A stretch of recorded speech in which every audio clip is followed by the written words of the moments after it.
और लीलाओं के बस किसी अन्य का बस नहीं है। भगवान श्री कृष्ण जी ने अपनी अमृत बरसाने वाली दृष्टि से सभी को जीवित कर दिया। चेतना आने पर वह सब उस तट पर उठ करके खड़े हो गए और आश्चर्यचकित होकर एक दूसरे की ओर देखने लगे। अंत में सबने निश्चय कर लिया यह जो विषैला जल हमने पिया था उस कारण से हम मर चुके थे और कन्हैया की कृपा दृष्टि से हमको पुनर्जन्म प्राप्त हुआ है। वृंदावन बिहारी लाल की जय हो। उस जल को शुद्ध करने के लिए भगवान ने लीला किया और जहाँ पर कालीनाग का कुंड था वह जल हमेशा खौलता रहता था। इतना खौलता था कि उसके ऊपर से उड़ने वाले पक्षी वह भी झुलस करके उसमें गिर जाया करते थे। और जब उसके विष की जो लहर की बूंदें हैं उनको लेकर के हवा आसपास उड़ाती थी उनको, तो आसपास की घासें जल जाया करती थी। और भगवान का अवतार तो दुष्टों का दमन करने के लिए ही होता है। जो कालीनाग है उसका जो विष है उससे लोगों को कष्ट प्राप्त हो रहा, दुख मिल रहा है। उसके उस विहार स्थान यमुना जी के दूषित जल को ठीक करने के लिए गेंद खेलने का उपक्रम किया और एक बार जोर से गेंद को फेंक दिया उस कुंड में। खेलते समय जो बच्चों का स्वाभाविक गुण है कि मैं घर से अपने गेंद लाया था उस गेंद को ले आके हमको दो, चाहे जहां से ले आके दो। हम नहीं जानते हैं हमारे पापा आज डांटेंगे, मम्मी मारेंगी, मैं बहुत चुपके से उसको खरीदा था, मेरा गेंद दो ले आके। बात पड़ गई। कन्हैया तो ही चाहते थे झट से कदम के पेड़ पे चढ़े जो कुंड के समीप ही था और कूद गए कालीनाग के उस कुंड में। वृंदावन बिहारी लाल की जय हो। भगवान श्री कृष्ण जी के कूदने के कारण जो जल था उसमें बहुत तरंगे उत्पन्न हो गई और 400 हाथ तक वो जल फैल गया। भगवान का जो बल है अनंत अनंत बल है। जो भी बली नाम तद बलम सर्वम।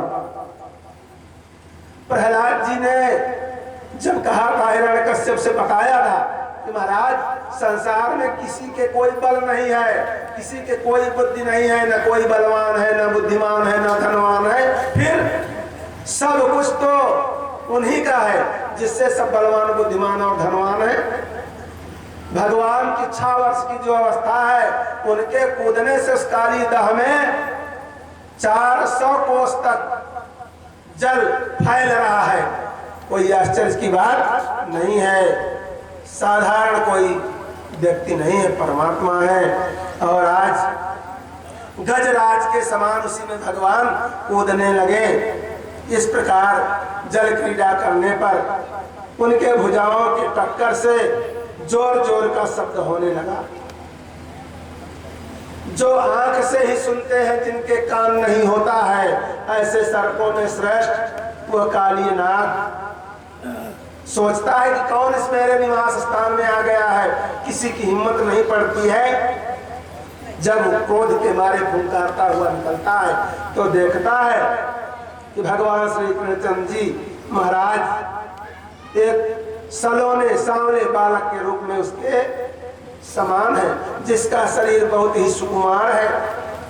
उनको जब वो देखने लगा तब क्या होता है, उनके उस सुंदर शरीर से कोटि कोटि कामदेव जिसको देख करके लजा जाते हैं, ऐसे परम पिता परमेश्वर का जो शरीर है वो मोहित हो जाता है। नजर ही उसकी नहीं हटती है उसके भगवान के स्वभाव को, चरित्र को और चित्र को किस तरह से देखता है। वक्षस्थल पर सुंदर सुनहला श्रीवत्स का चिन्ह है, पीले रंग का उत्तरीय है, मुख पर मधुर मधुर मुस्कान है,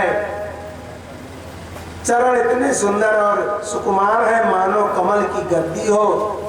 इतना आकर्षक स्वरूप होने पर भी वो सोचता है कि इतना भयंकर रूप होने पर भी यह सुकुमार मुझसे डर नहीं रहा है।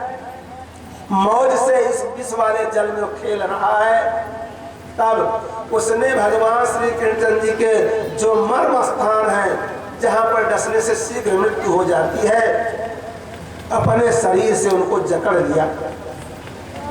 तम नाग भोग परवीतमृष्टो चेष्टम आलोक्य तत्प्रिय सखा पशुपाभिसाता कृष्णेर्पितात्म सुहृदय तकलत्र कामा दुःखानुशोक भय मूढ़ धियो निपेतु।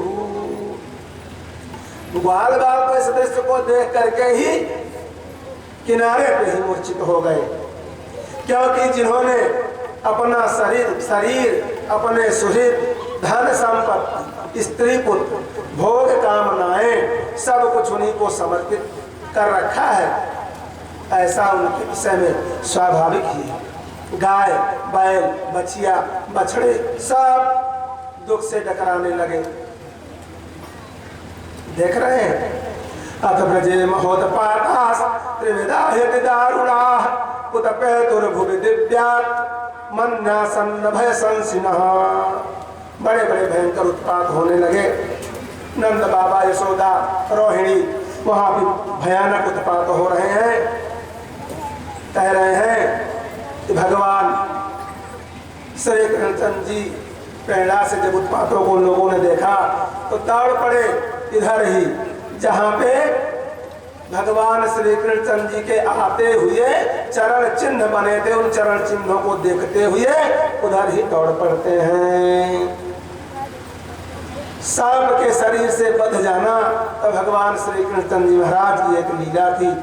उन्होंने देखा कि जब सब लोग बहुत दुखी है और मेरे अतिरिक्त इनका कोई सहारा नहीं है, तब उससे खेलने लगे। उस नाग से बार बार वो जो है अपने शरीर से उनको लपेट रहा है, बार बार वो छुड़ा रहे हैं, बार बार वो विष की फुंकार उनके ऊपर छोड़ रहा है, बार बार वो पैतरा बदल करके अपने आप को बचा रहे हैं।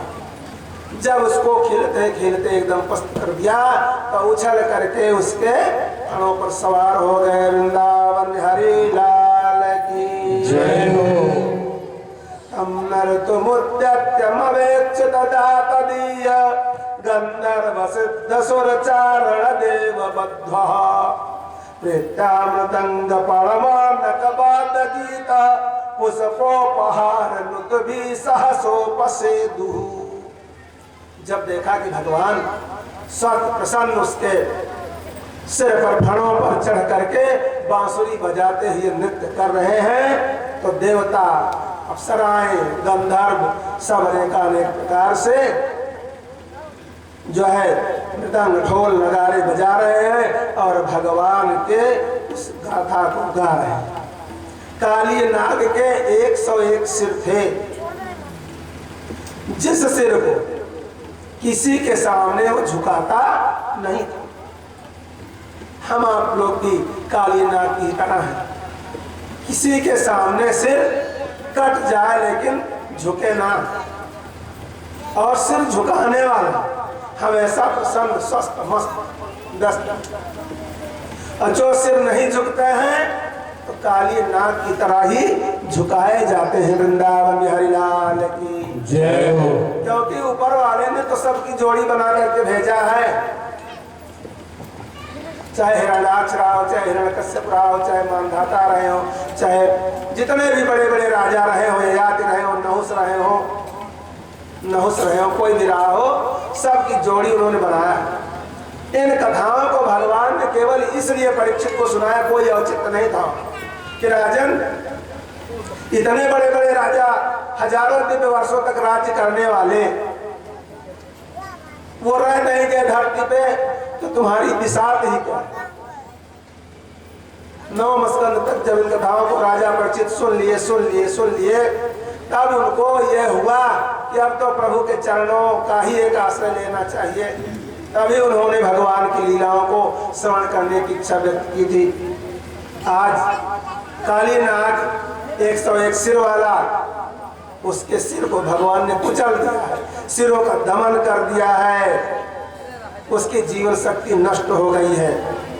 वह अपने मुखों से खून उगलने लगा। अंत में चक्कर काटते काटते बेहोश हो गया। वृंदावन बिहारी लाल की जय हो।